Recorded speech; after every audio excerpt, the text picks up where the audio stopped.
ये आकाशवाणी है। सतत विकास की कहानी कहे जिंदगी, एक सतत विकास की कहानी कहे जिंदगी, सिर्फ चले ही नहीं चलती भी रहे जिंदगी, सिर्फ चले ही नहीं प्रगति पर चले ही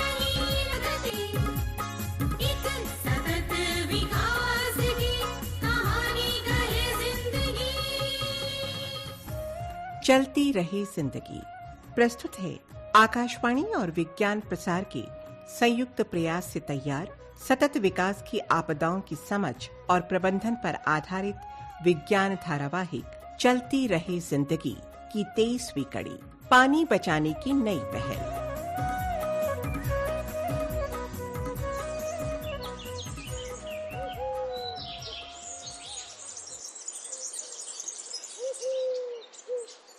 अरे वाह, कितना सुकून है इस गांव में रोहित। ये ताजी हवा, ये खूबसूरत नजारे। हाँ भैया, बिल्कुल ठीक कहा। अरे राहुल और रोहित बेटा, यही तो फर्क है यहाँ की और शहर की जिंदगी में। जी चाचा जी, आप भी इतनी जल्दी उठ गए? सुबह उठने का यही वक्त है आपका या फिर आज ही? अरे राहुल, हम तो किसान लोग हैं, सुबह नहीं उठेंगे तो बात कैसे बनेगी। बेटे, हम तुम्हारी तरह रिसर्च स्कॉलर तो है नहीं। मैं जानता हूं कि यूनिवर्सिटी के हॉस्टल में तो तुम शायद ही कभी इतना जल्दी उठे होगे। क्यों, सही कहा ना मैंने? अरे क्यों परेशान कर रहे हो बच्चों को? अरे मैं इन्हें परेशान नहीं कर रहा, मैं तो बस इन्हें समझा रहा हूँ। ठीक है, समझा रहे थे तो ठीक है। राहुल और रोहित जी, तुम भी जल्दी से तैयार हो जाओ। कहाँ के लिए तैयार? अरे भूल गए क्या? कल तो रट लगाए हुए थे कि सुबह सुबह घराट देखने चलेंगे। अरे हाँ चाची, हम तो भूल ही गए थे। अच्छा हुआ आपने याद दिला दिया। पंचक्की, मेरा मतलब कि घराट देखने की तो मेरी बहुत इच्छा है चाची। और पहाड़ों में छोटी छोटी जलधाराओं पर बनी इन पंचक्कियों के बारे में मैंने तो सिर्फ पढ़ा ही है, देखी कभी नहीं है। चलो हम फटाफट तैयार होते हैं। हाँ भैया, चलो जल्दी तैयार चलो। हो जाते हैं। हाँ, चलो चलो। बिल्कुल ठीक।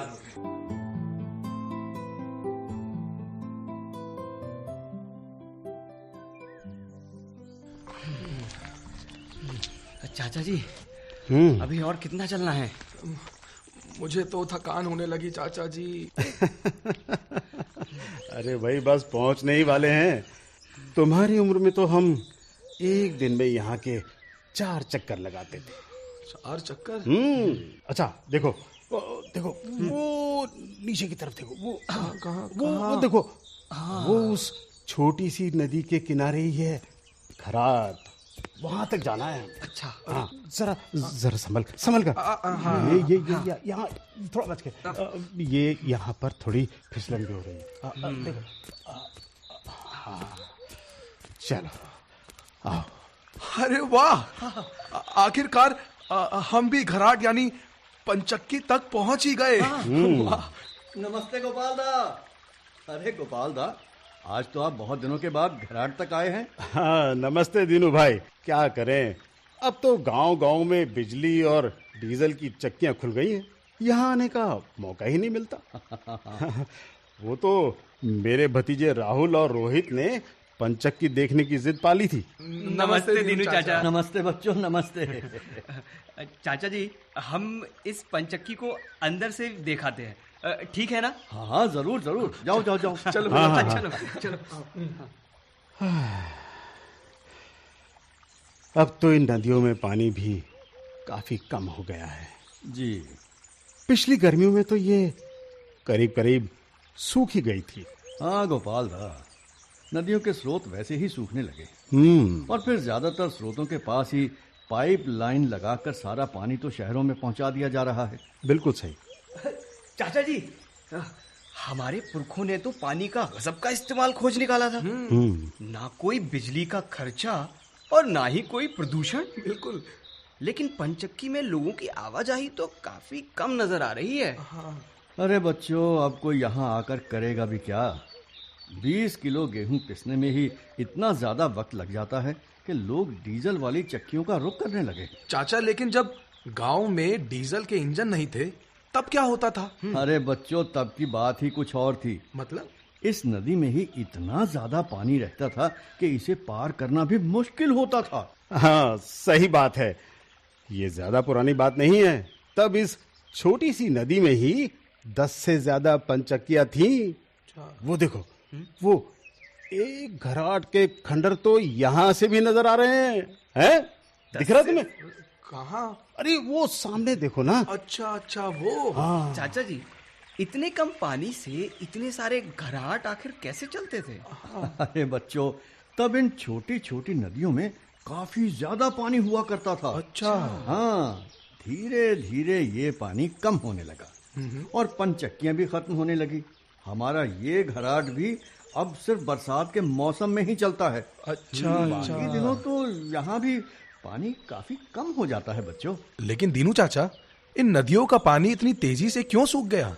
अरे बच्चों, आप ये सामने की ओर नंगे पहाड़ देख रहे हो ना? हाँ, बिल्कुल देख रहे हैं। वहाँ बांझ और बुरांश के घने जंगल हुआ करते थे। अच्छा। अब तो वहाँ सिर्फ चीड़ के पेड़ ही बचे हुए हैं। बांझ और बुरांश के जंगलों में भला ऐसा क्या खास है? इन पेड़ों को तुम पानी का खजाना भी कह सकते हो। पानी का खजाना? इन पेड़ों की जड़ों में पानी को धारण करने की गजब की क्षमता होती है।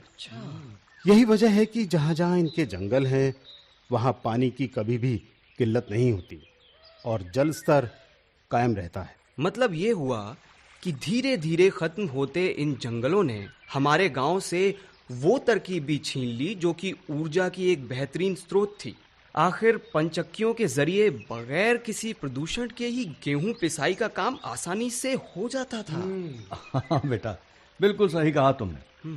भाई, पहले के दौर में घरों में पाइपलाइन भी नहीं थी और लोग भी इन जंगलों से उपजे पानी पर ही आश्रित रहते थे।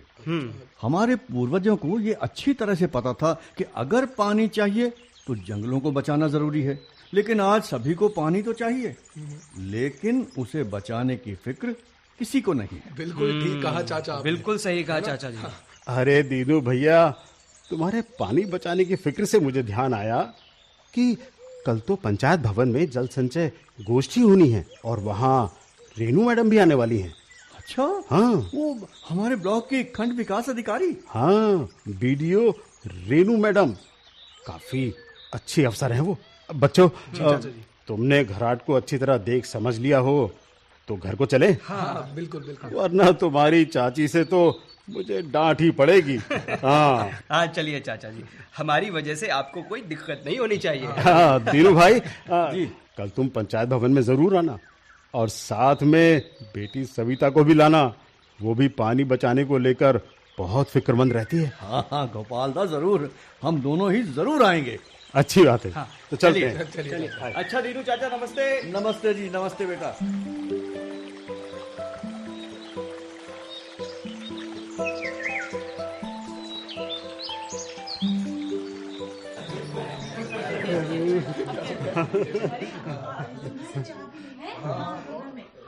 शांत हो जाइए, शांत हो जाइए। देखिए, सबसे पहले तो आप गांव वालों का बहुत बहुत शुक्रिया कि इतनी बड़ी तादाद में आप यहां पहुंचे। इस पंचायत भवन में आप सभी का स्वागत और अभिनंदन करता हूं। आप सभी को यह जानकर खुशी होगी कि हमारे बीच में हमारी खंड विकास अधिकारी श्रीमती रेनू पहुंच चुकी हैं। पूरे गांव की तरफ से उनका हार्दिक स्वागत है। शुक्रिया, आप सभी का बहुत बहुत शुक्रिया। साथियों, बीडीओ मैडम समय समय पर हमारा मार्गदर्शन करती रहती हैं और आज जल संचय से जुड़े इस कार्यक्रम में पहुंचकर उन्होंने हमारी भावनाओं का सम्मान किया है। ये हम सब गांव वालों के लिए बहुत खुशी की बात है। अब मैं श्रीमती रेनू जी को मंच पर आमंत्रित करता हूं, जिससे कि ये कार्यक्रम आगे बढ़ सके। गोपाल जी, धन्यवाद। भाइयों और बहनों, सबसे पहले तो आप सभी लोगों का धन्यवाद। मुझे ये देखकर बहुत अच्छा लग रहा है कि जल संचय से जुड़े इस कार्यक्रम में आप इतनी बड़ी तादाद में यहाँ मौजूद हैं। देखिए, ये एक मौका है जिसके जरिए हम पानी बचाने से जुड़े अपने सवालों और मुश्किलों को सबके सामने रख सकते हैं। ये भाषण बिल्कुल नहीं है, यहाँ भाषण नहीं होंगे, बल्कि आपस में बातचीत होगी। और आपको ये जानकर बेहद खुशी होगी कि आज हमारे साथ जल प्रबंधन विशेषज्ञ डॉक्टर सुधीर भी यहाँ मौजूद हैं। डॉक्टर सुधीर, सभी की ओर से आपका स्वागत है। धन्यवाद। आप सभी गांव वालों का बहुत बहुत धन्यवाद। तो साथियों, पानी को बचाने, गंदे पानी के इस्तेमाल और पानी से जुड़ी किसी भी जानकारी के लिए आप बेहिचक अपनी बात यहाँ रख सकते हैं।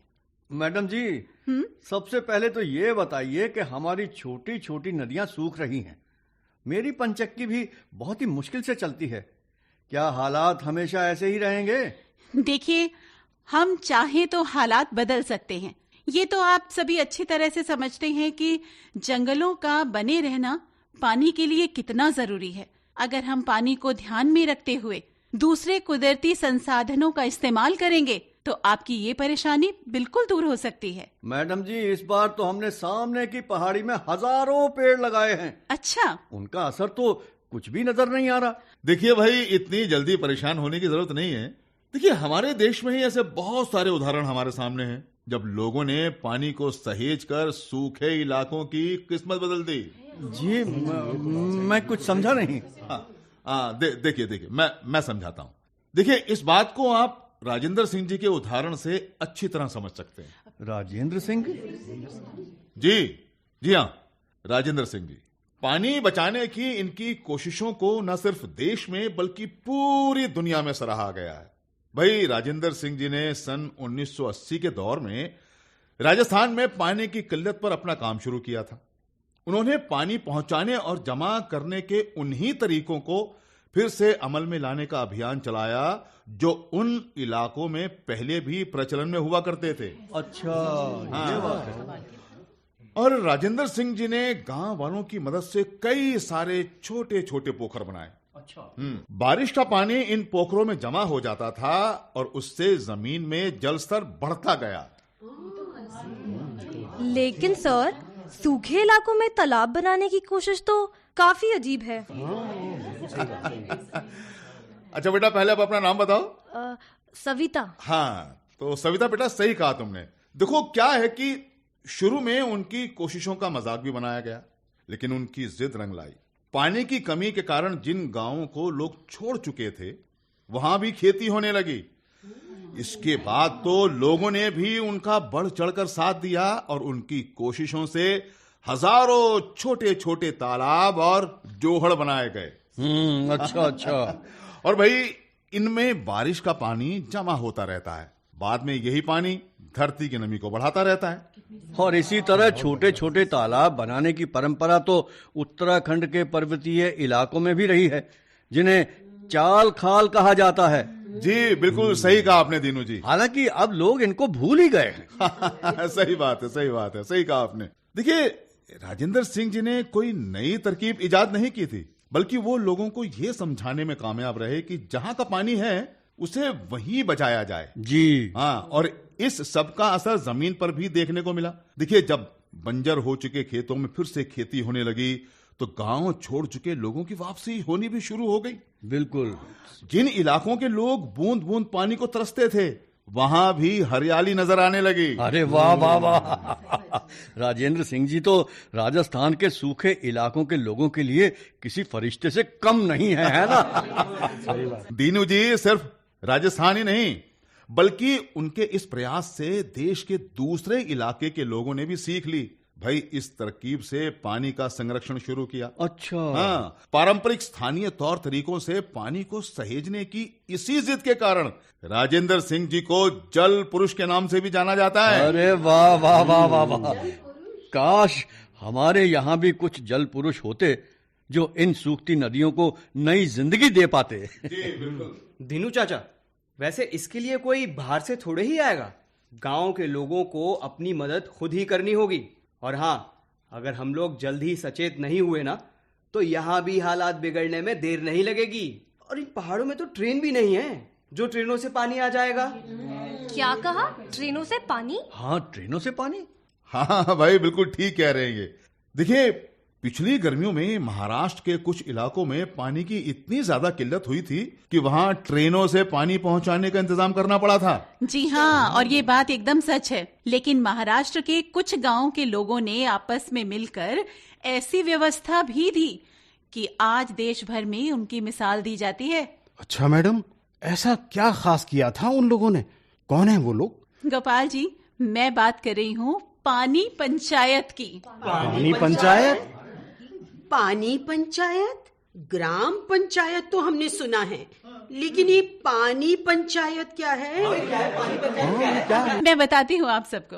देखिए, दरअसल पानी पंचायत एक ऐसे शख्स की देन है जिन्होंने पानी को संजोने के लिए समुदाय को एकजुट करने की अनूठी पहल की थी। और ये शख्स थे विलासराव सालुंखे। बिल्कुल बिल्कुल ये ठीक है। तब की बात है जब सन 1972 में महाराष्ट्र के कई इलाके भीषण सूखे की चपेट में थे। बिल्कुल। सूखे का आलम तो ये था कि लाखों लोग भुखमरी की कगार तक पहुंच गए थे। और ऐसे में विलासराव सालुंखे जी ने ये बात अच्छी तरह से समझ ली थी कि जब तक समाज के लोग मिलकर सूखे का सामना नहीं करेंगे, तब तक हालात से निपटना मुश्किल होगा। बिल्कुल बिल्कुल सही बात। तो उन्होंने क्या किया? विलासराव जी ने पुरंदर तहसील के नायगांव नाम के गांव से अपनी मुहिम शुरू की।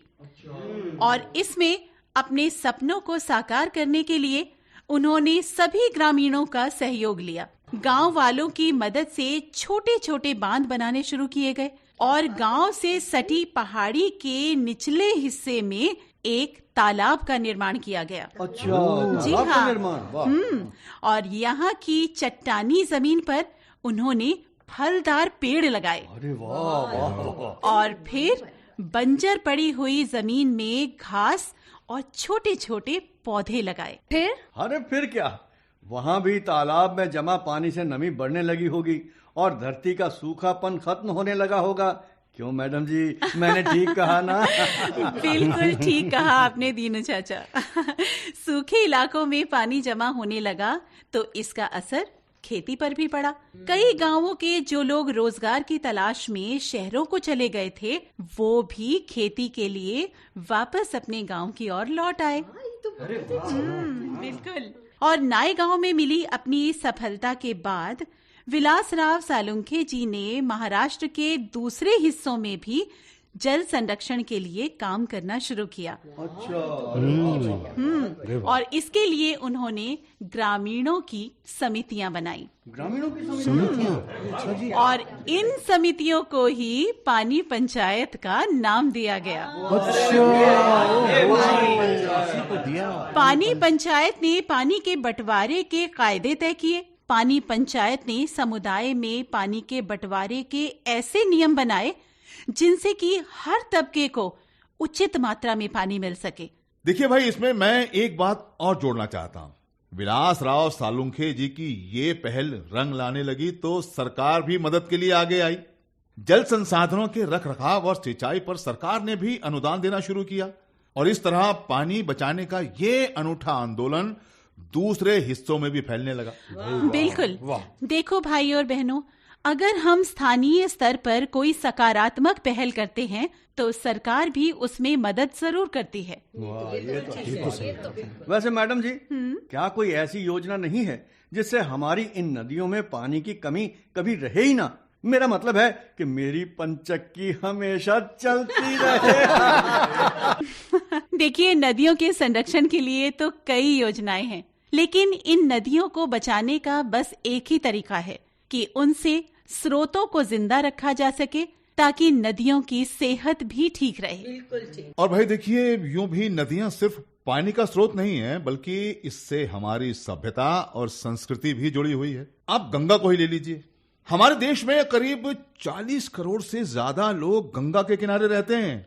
इसका एक दूसरा पहलू यह भी है कि इतनी बड़ी आबादी की गंदगी और कचरा भी किसी ना किसी रूप में गंगा में ही मिलता रहता है।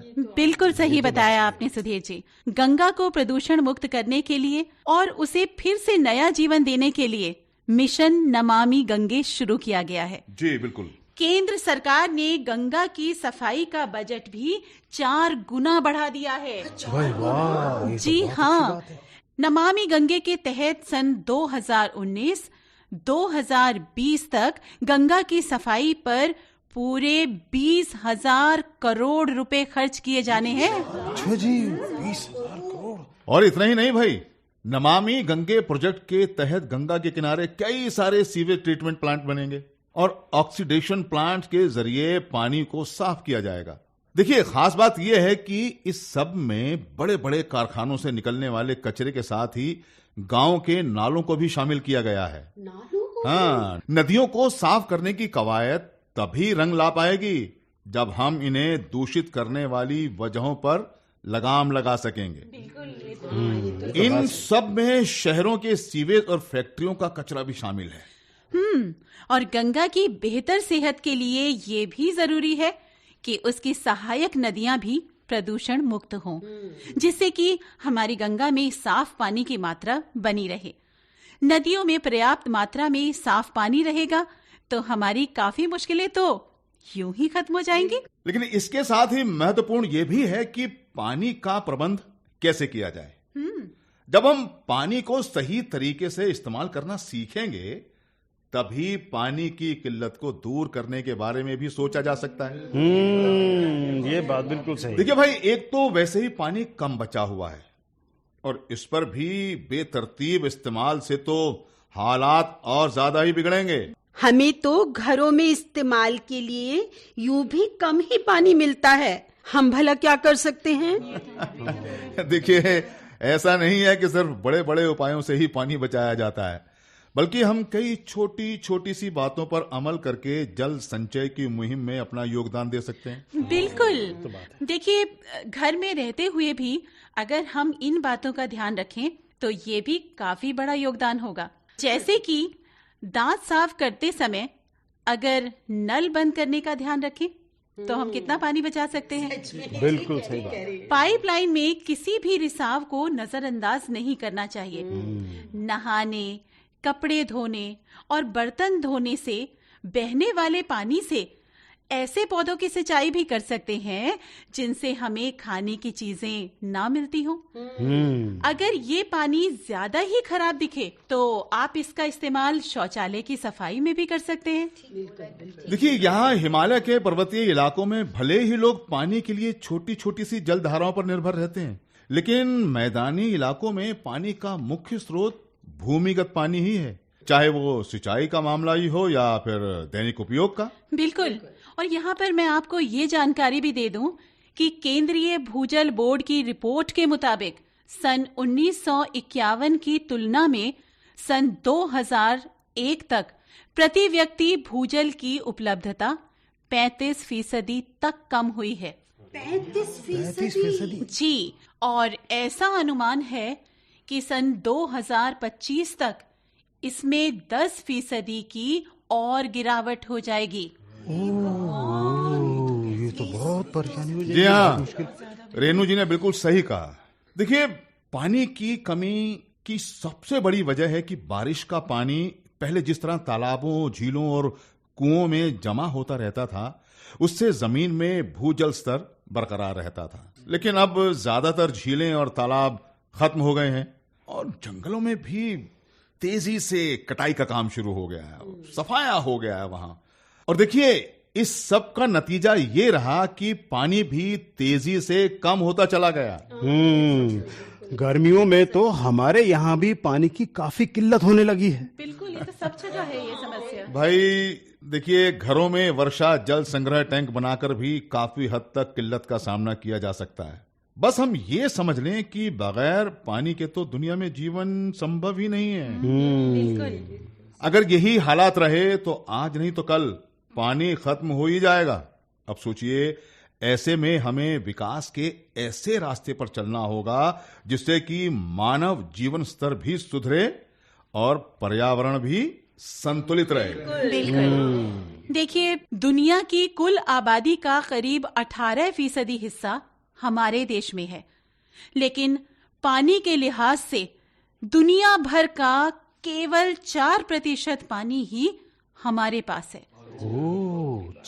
और यही स्थिति बनी रही तो जल्द ही लोगों को बूंद बूंद पानी के लिए मोहताज होना पड़ेगा। विश्व स्वास्थ्य संगठन का अनुमान है कि भारत में 9 करोड़ से ज्यादा लोगों को पीने का पानी साफ नहीं मिल पाता है, और गांव की स्थिति तो और भी ज्यादा खराब है। तब तो गांव में लोगों को पानी खरीद कर ही पीना पड़ेगा।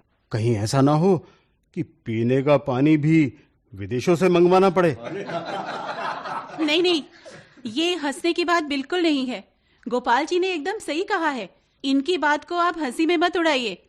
आप लोग खुद ही देख लीजिए कि पिछले वर्षों की तुलना में जल स्रोत कितने कम होते जा रहे हैं। हाँ, सही बात है। सही कह रही हैं मैडम जी। आज पानी की कमी से मेरे पिताजी की पंचक्की सूनी पड़ी है, और कल कहीं ऐसा न हो कि पानी की कमी से पूरा गांव ही वीरान हो जाए। मैं तो कसम लेती हूँ कि अपने स्तर पर वो हर कदम उठाऊंगी जिससे पानी की बर्बादी ना हो। हाँ, बिल्कुल बेटी, इसमें हम भी तुम्हारे साथ हैं। आखिर गांव को बचाना हम सब की जिम्मेदारी भी तो है। हम सब भी आपके साथ हैं।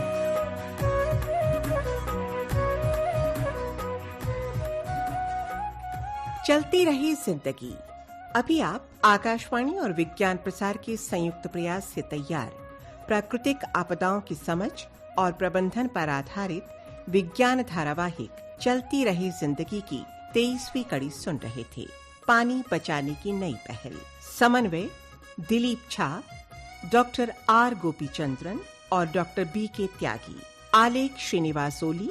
निर्देशन और प्रस्तुति काजल सूरी। प्रस्तुति सहायक नेहा टक।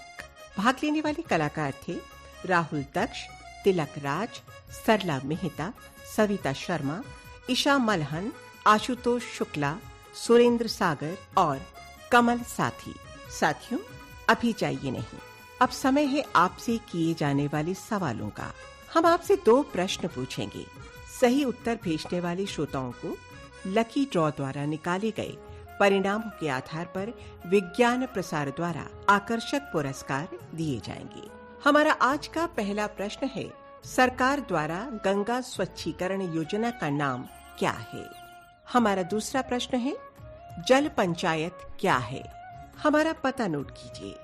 विज्ञान धारावाहिक चलती रही जिंदगी द्वारा केंद्र निदेशक, कमरा नंबर 615, नव प्रसारण भवन, आकाशवाणी, संसद मार्ग, नई दिल्ली 110001। आप अपने उत्तर ईमेल द्वारा भी भेज सकते हैं। हमारा ईमेल पता है radio@vigyanprasar.gov.in। श्रोताओं, हमें इंतजार रहेगा आपके पत्रों का। जवाबों के साथ अपना पूरा नाम, पता, आयु, व्यवसाय। यदि विज्ञान क्लब से जुड़े हैं तो कुल सदस्यों की संख्या लिखना न भूलें। हाँ, अगर आपके मन में कोई प्रश्न या जिज्ञासा हो तो वो भी लिख भेजिएगा। धारावाहिक चलती रही जिंदगी की अगली कड़ी इसी दिन और इसी समय लेकर अगले सप्ताह हम फिर उपस्थित होंगे। नमस्कार, शुभकामनाएं। प्रकृति के संसाधनों का ध्यान हमेशा रहे, ये ना हो कि हमेशा में रहे, ये ना हो कि ध्यान रहे हमें, ये ना हो कि हमेशा हो कि ध्यान हमें, ये ना हो कि हमेशा हो कि